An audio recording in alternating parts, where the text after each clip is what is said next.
இந்த பிரபஞ்சம் இன்னும் உருவாகாத காலத்தை நீங்கள் ஒருபோதும் கற்பனை செய்து பார்த்திருக்கிறீர்களா? காலம் இல்லை, திசைகள் இல்லை, தெய்வங்கள் இல்லை. ஒரு அணுவும் கூட இல்லாத அந்த முழுமையான வெற்றிடத்தில் அப்போது யார் இருந்தார்கள்? யாராலும் படைக்கப்படாத, தன்னால் தானே நிலைத்திருந்த அந்த நித்திய சித்தம் யார்?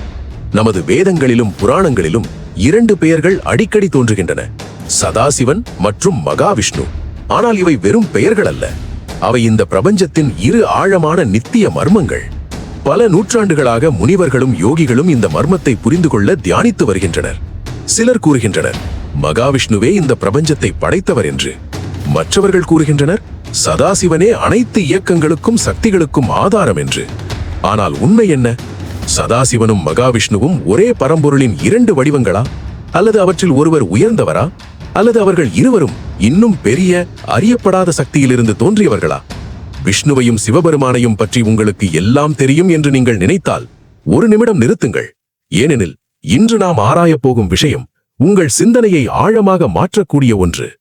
இன்றைய வீடியோவில் மத நூல்களில் மறைந்திருக்கும் ஆனால் பொதுமக்களுக்கு பெரும்பாலும் தெரியாத சில ஆழமான ரகசியங்களை நாம் பார்க்க போகிறோம். சதாசிவன் யார்? மகாவிஷ்ணு யார்?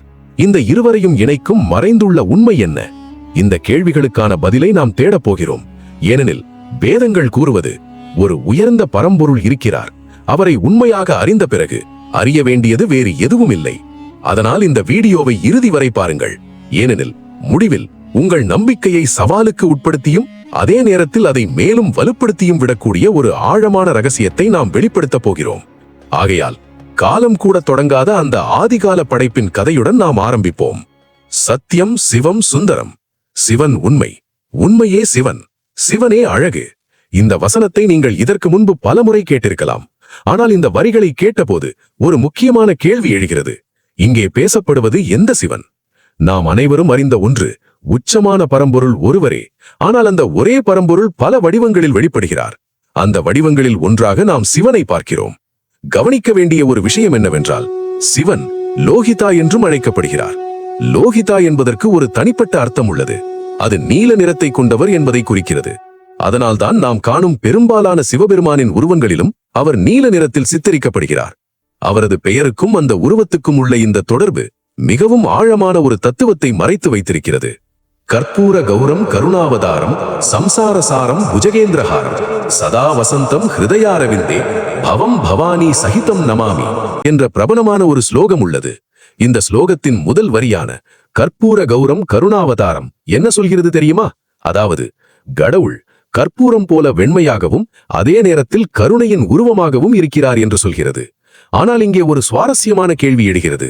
நாம் சிவனை பல இடங்களில் லோகிதா என்று அழைக்கிறோம், அதாவது நீல நிறத்தை கொண்டவர் என்று. மற்றொரு பக்கம் நாராயணன் பிரபஞ்சத்தின் பாதுகாவலர், அவரது நிறமும் நீலம் என்று கூறப்படுகிறது. அப்படியானால் கற்பூரம் போல வெண்மையான அந்த தெய்வீக உருவம் யார்? அவர் இந்த பிரபஞ்சத்திற்கு உள்ளவரா? அல்லது சிவனும் விஷ்ணுவும் என நாம் அறிந்த தெய்வங்களுக்கு அப்பால் இந்த பிரபஞ்சத்திற்கு வெளியே இன்னும் வேறு தெய்வீக வடிவங்கள் உள்ளனவா? இன்றைய வீடியோவில் நாம் இந்த கேள்விகளையே ஆராயப் போகிறோம். சிவனும் விஷ்ணுவும் கொண்டுள்ள பல்வேறு வடிவங்கள், அவற்றின் ஆழமான தத்துவம், அவற்றின் உண்மையான அர்த்தம், இவற்றையெல்லாம் விரிவாக பார்க்க போகிறோம். ஒரு முக்கியமான உண்மை என்னவென்றால், சிவனுக்கு பல வடிவங்கள் உள்ளன. அவற்றில் பிரபஞ்சத்திற்கு அப்பால் இருப்பதாக கூறப்படும் ஒரு வடிவம் சதாசிவன் என்று அழைக்கப்படுகிறது. இந்த சதாசிவன் நாம் பொதுவாக வணங்கும் போலேநாத் சிவபெருமானிடமிருந்து முற்றிலும் வேறுபட்ட ஒரு பரம்பொருள் வடிவமாக கருதப்படுகிறார். நாம் அனைவரும் போலேநாத் என்றழைக்கும் சிவபெருமான் உண்மையில் சதாசிவனின் ஒரு வெளிப்பாடு என்று சில ஆகமங்களும் புராணங்களும் கூறுகின்றன. இந்த வடிவம் பிரபஞ்சத்திற்கு உள்ளே இருக்கிறது. அவரது இருப்பிடம் புனிதமான கைலாயமலை என்று கருதப்படுகிறது. அவரது துணைவி பார்வதி தேவி, அவர்களின் 2 மகன்கள் விநாயகர் மற்றும் கார்த்திகேயன், இவர்கள் பற்றியும் நாம் அனைவரும் அறிவோம். இதுவரை கேட்டபோது சிவனுக்கு இத்தனை வடிவங்களா என்று உங்கள் மனதில் குழப்பம் தோன்றலாம். ஆனால் உண்மையில் சிவன் ஒருவரே. அது ஒன்றே ஒரு பரம்பொருள் சக்தி. ஆனால் அந்த சக்தி பல்வேறு பணிகளுக்காக பல வடிவங்களாக வெளிப்படுகிறது. சிவனின் வடிவங்கள் பல இருந்தாலும் முக்கியமாக 3 வடிவங்கள் பெரும்பாலும் குறிப்பிடப்படுகின்றன. முதல் வடிவு சதாசிவன், இரண்டாவது ருத்ரன், இவர் 11 வடிவங்களாக வெளிப்படுகிறார் என்று கூறப்படுகிறது. மூன்றாவது சிவன், அதாவது நாம் அனைவரும் போலேநாத் என்று வணங்கும் வடிவம். சில ஆகமங்களின்படி இந்த போலேநாத் சிவபெருமான் 11 ருத்ரர்களில் ஒருவராகவும் கருதப்படுகிறார். சதாசிவன் தான் கற்பூர கௌரம் என்று அழைக்கப்படுபவர், அதாவது கற்பூரம் போல தூய வெண்மையான ஒளி வடிவம். இந்த பரம்பொருள் வடிவமே சிவனின் உயர்ந்த அல்லது இறுதி நிலை என்று கூறப்படுகிறது. சதாசிவனுக்கு 5 தலைகள் இருப்பதாக ஆகமங்கள் கூறுகின்றன. அவை 5 தெய்வீக பெயர்களால் அறியப்படுகின்றன. சத்யோஜாத, வாமதேவ, தத்புருஷ, அகோர, ஈசான. இந்த 5 தலைகளும் பிரபஞ்சத்தின் 5 முக்கிய செயல்களை குறிக்கின்றன. முதல் தலை சத்யோஜாத. இது படைப்பை குறிக்கிறது, அதாவது பிரபஞ்சத்தை உருவாக்கும் சக்தி. இந்த வடிவம் பிரம்மா என நாம் அறியும் தெய்வமாக வெளிப்படுகிறது. இரண்டாவது வாமதேவ. இது பாதுகாப்பை குறிக்கிறது, அதாவது பிரபஞ்சத்தை நிலைநிறுத்தும் சக்தி. இந்த சக்தி மகாவிஷ்ணு என வெளிப்படுகிறது. மூன்றாவது ருத்ர வடிவு. இந்த வடிவம் பிரபஞ்சத்தின் அழிவை குறிக்கிறது, அதாவது படைப்பு ஒரு நாளில் முடிவடையும் போது அதை மீண்டும் இயற்கைக்கு திருப்பிவிடும் சக்தி. நான்காவது வடிவு தத்புருஷன். தத்புருஷன் சிவனின் ஒரு முக்கியமான வடிவமாக கருதப்படுகிறார். இந்த வடிவு மறைதலை குறிக்கிறது, அதாவது பிரபஞ்சத்தின் சில உண்மைகளை மறைத்து வைக்கும் அல்லது மாயையின் மூலம் அவற்றை மறைக்கும் சக்தி. ஐந்தாவது ஈசான். இந்த ஈசான் வடிவமே சதாசிவனின் நேரடி வெளிப்பாடு என்று கருதப்படுகிறது. இந்த 5 வடிவங்களும் சேர்ந்து பிரபஞ்சத்தில் நடைபெறும் 5 முக்கிய செயல்களை நிர்வகிக்கின்றன. அவை படைப்பு, பாதுகாப்பு, அழிவு, மறைதல், அருள் வழங்குதல். இந்த விளக்கங்களின் அடிப்படையில் எந்த வடிவு எந்த செயல்பாட்டை செய்கிறது என்பதை நீங்கள் இப்போது எளிதாக புரிந்து கொள்ளலாம். புராணங்களில் கூறப்படுவதின்படி சதாசிவனின் துணைவி மகா காயத்ரி என்று கருதப்படுகிறார். இந்த மகா காயத்ரி பார்வதி தேவியின் விரிவடைந்த அல்லது உயர்ந்த வடிவமாகவும் விளக்கப்படுகிறார். சதாசிவன் தனது சக்தியின் மூலம் பல்வேறு வெளிப்பாடுகளை உருவாக்குகிறார் என்று நம்பப்படுகிறது. அந்த வெளிப்பாடுகளே பிரபஞ்சத்தில் பல்வேறு செயல்களை செய்கின்றன. அதனால்தான் பிரம்மா, விஷ்ணு, மகேஸ்வரர், ருத்ரர் போன்ற தெய்வங்கள் சில ஆகமங்களின்படி சதாசிவனின் வெளிப்படையான வடிவங்களாக கருதப்படுகின்றன. தென்னிந்தியாவில் சதாசிவனின் ஒரு மிக விசித்திரமான விரிவடைந்த வடிவம் காணப்படுகிறது. இந்த வடிவம் மகா சதாசிவன் என்று அழைக்கப்படுகிறது. இந்த வடிவத்தில் 25 தலைகள், 50 மண்டையோடுகள், 75 கண்கள் இருப்பதாக சித்தரிக்கப்படுகிறது. இந்த அற்புதமான வடிவம் தென்னிந்தியாவில் மிகவும் பிரபலமானதாக இருந்தாலும் வட இந்தியாவில் இதை பற்றி அறிந்தவர்கள் மிக குறைவு. ஒரு புராண கதையின்படி பிரபஞ்சத்தின் அனைத்து தெய்வங்களும் இந்த மகா சதாசிவன் வடிவத்தை தரிசிக்க வருகிறார்கள். அந்த நேரத்தில்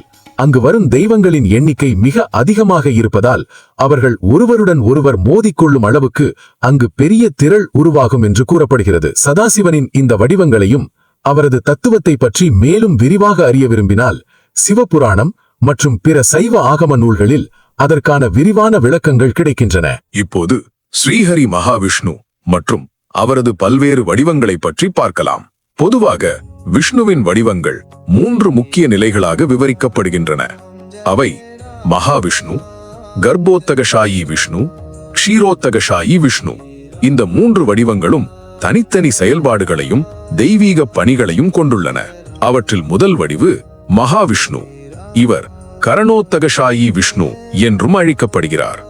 இந்த வடிவு சிவனின் சதாசிவன் வடிவத்தைப் போலவே விஷ்ணுவின் உயர்ந்த அல்லது இறுதி வடிவமாக கருதப்படுகிறது. கரண என்றால் பிரபஞ்ச கடல், ஷாயி என்றால் அதில் உறங்குபவர் அல்லது தங்குபவர். அதனால் கரணசாகரத்தில் உறங்கும் விஷ்ணு மகாவிஷ்ணு அல்லது கரணோத்தகசாயி விஷ்ணு என்று அழைக்கப்படுகிறார். மகாவிஷ்ணு மூச்சை வெளியேற்றும் ஒவ்வொரு தருணத்திலும் பிரபஞ்சங்கள் தோன்றுகின்றன என்று சில ஆகமங்களும் புராணங்களும் கூறுகின்றன. அதே நேரத்தில் மகாவிஷ்ணு மூச்சை உள்ளிழுக்கும் போது இந்த பிரபஞ்சங்கள் எல்லாம் ஒரே கணத்தில் மீண்டும் அவருக்குள் லயிக்கின்றன என்று நம்பப்படுகிறது. இந்த கருத்து பன்முக பிரபஞ்சம் என்ற தத்துவத்தையும் விளக்குகிறது. விஷ்ணுவின் 2வது வடிவு கர்ப்போத்தகசாயி விஷ்ணு என்று அழைக்கப்படுகிறது. இந்த வடிவு பிரபஞ்சத்தின் பிறப்பிடமாக கருதப்படுகிறது. அதனால்தான் இதை ஒரு கருப்பை போல புராணங்கள் விளக்குகின்றன. பிரபஞ்சம் உருவாகும் தெய்வீக இடம் இந்த வடிவத்துடன் தொடர்புடையதாக கருதப்படுகிறது. விஷ்ணுவின் 3வது வடிவு க்ஷீரோத்தகசாயி விஷ்ணு என்று அழைக்கப்படுகிறது. இந்த வடிவத்தில் விஷ்ணு பால் கடலில் தங்கியிருக்கிறார் என்று கூறப்படுகிறது. இந்த பால் கடல் துருவலோகத்திற்கு அருகிலுள்ள தெய்வீக உலகத்தில் அமைந்துள்ளது என்று புராணங்கள் கூறுகின்றன. நாம் அனைவரும் வணங்கும் பகவான் விஷ்ணுவின் வடிவம், அதாவது லக்ஷ்மி தேவி அருகில் அமர்ந்திருக்கும் ஆதிசேஷன் மீது உறங்கும் அந்த உருவம் உண்மையில் க்ஷீரோத்தகசாயி விஷ்ணுவின் வடிவமாகும்.